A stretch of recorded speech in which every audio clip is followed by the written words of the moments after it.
ಕರ್ನಾಟಕದಲ್ಲಿ ಅಥವಾ ಬೆಂಗಳೂರಲ್ಲಿ ನಾನು ಸಾಧು ಕೋಕಿಲ, ನಾನು ಒಬ್ಬ ಜನರಲ್ ಕಂಪಾರ್ಟ್ಮೆಂಟ್. ಯಾಕೆಂದರೆ ಒಬ್ಬ ಕಲಾವಿದನಾಗಿ ನನ್ನನ್ನು ಎಲ್ಲ ಜನರು ಪ್ರೀತಿಸ್ತಾರೆ, ಎಲ್ಲ ಜಾತಿ, ಎಲ್ಲ ವರ್ಗ, ಎಲ್ಲ ಧರ್ಮದವರು ನನ್ನ ಪ್ರೀತಿಸ್ತಾರೆ.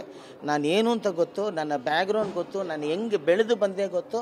ನಾನು ಕಾಂಗ್ರೆಸ್ಸಲ್ಲಿದ್ದರೂ ಕೂಡ ಯಾವ ಥರ ನಾನು ಜನರಿಗೆ ಸ್ಪಂದಿಸ್ತೀನಿ, ಅವ್ರಿಗೆ ಕೆಲಸ ಮಾಡ್ತೀನಿ. ಬಡವರಿಗಾಗಲಿ ಎಲ್ರಿಗೂ ಸಮಾನತೆಯಿಂದ ನೋಡಬೇಕಾಗಿರೋಂಥ ಒಬ್ಬ ವ್ಯಕ್ತಿ. ಅಂದರೆ ನಾನು ಕಲಾವಿದನಾಗಿರೋದ್ರಿಂದ ಫಸ್ಟು ಆ ಕೆಲಸ ಮಾಡ್ತೀನಿ. ನಾನು ಯಾವ ಜಾತಿ ಅಥವಾ ಯಾವುದು ಇದಕ್ಕೂ ನನ್ನ ಸೇರಿಸ್ಬೇಡಿ, ಸೇರೋದು ಇಲ್ಲ.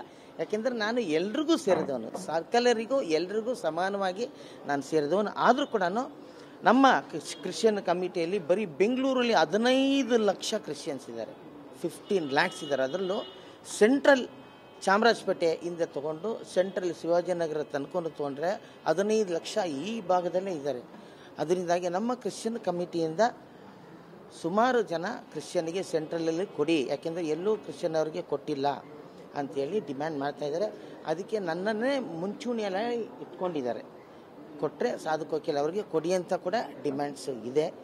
ಅದರಿಂದ ನನಗೆ ಗೊತ್ತಿಲ್ಲ, ಯಾಕೆಂದರೆ ನಮ್ಮ ಕಾಂಗ್ರೆಸ್ ಪಕ್ಷದವರು ಅಲ್ಲಿ ಸೆಂಟ್ರಲಲ್ಲಿ ಯಾರಿಗೆ ಫಿಕ್ಸ್ ಮಾಡಿದ್ದಾರೆ, ಹೇಗೆ ಸೀನಿಯಾರಿಟಿ ಪ್ರಕಾರ ಏನು ಮಾಡಬೇಕು ಅನ್ನೋದು ಅವರು ವರಿಷ್ಠರಿಗೆ, ಪಕ್ಷದವ್ರಿಗೆ ಚೆನ್ನಾಗಿ ಗೊತ್ತಿರುತ್ತೆ. ಅದರಿಂದಾಗಿ ಅವ್ರೇನು ಡಿಸೈಡ್ ಮಾಡ್ತಾರೆ ಅದಕ್ಕೆ ನಾನು ಬದ್ಧನಾಗಿದ್ದೀನಿ. ಜೊತೆಗೆ ಆ ಥರದ್ದು ಏನಾದ್ರು ನಾನು ಸೆಂಟ್ರಲಲ್ಲಿ ಸೀಟ್ ಕೊಟ್ಟು ನಿಲ್ಲಬೇಕು ಅಂದಾಗ ಖಂಡಿತವಾಗಿ ನಮ್ಮ ಜನರಿಗೋಸ್ಕರ ನಾನು ನಿಂತು ಕೆಲಸ ಮಾಡ್ತೀನಿ. ಅಲ್ಲ ಸರ್, ಪಕ್ಷಕ್ಕೋಸ್ಕರ ದುಡಿದಿದ್ದೀರಾ, ಸೊ ಹಾಗಾಗಿ ನೀವು ಕೂಡ ಆಕಾಂಕ್ಷಿ ಆದರೆ ಅಥವಾ ಸ್ಪರ್ಧೆ ಆದರೆ ಸುಲಭವಾಗಿ ಕಾಂಗ್ರೆಸ್ ಗೆಲ್ಕೋಬೋದಲ್ಲ? ಖಂಡಿತ ಸರ್. ಅಂದರೆ ಆಕಾಂಕ್ಷಿ ಹೌದು, ಯಾಕೆಂದರೆ ಜನರಿಗೋಸ್ಕರ ಕೆಲಸ ಮಾಡಬೇಕು, ಹೌದು. ಆದರೂ ಕೂಡ ಎಲ್ಲಿಗೆ ಏನೇನು ಮಾಡಬೇಕು ಅನ್ನೋದು ಪಕ್ಷಕ್ಕೆ ಗೊತ್ತಿರುತ್ತಲ್ಲ. ಅದ್ರ ಡಿಮ್ಯಾಂಡ್ಸ್ ಏನಿದೆ, ಯಾವ ಥರ ಮಾಡಿದ್ರೆ ಪಕ್ಷಕ್ಕೂ ಒಳ್ಳೆಯದಾಗುತ್ತೆ ಅನ್ನೋದು ದೊಡ್ಡವ್ರಿಗೆ ಗೊತ್ತಿರ್ತದೆ. ಅದ್ರ ಪ್ರಕಾರನೇ ಅವ್ರು ಮಾಡ್ತಾರೆ.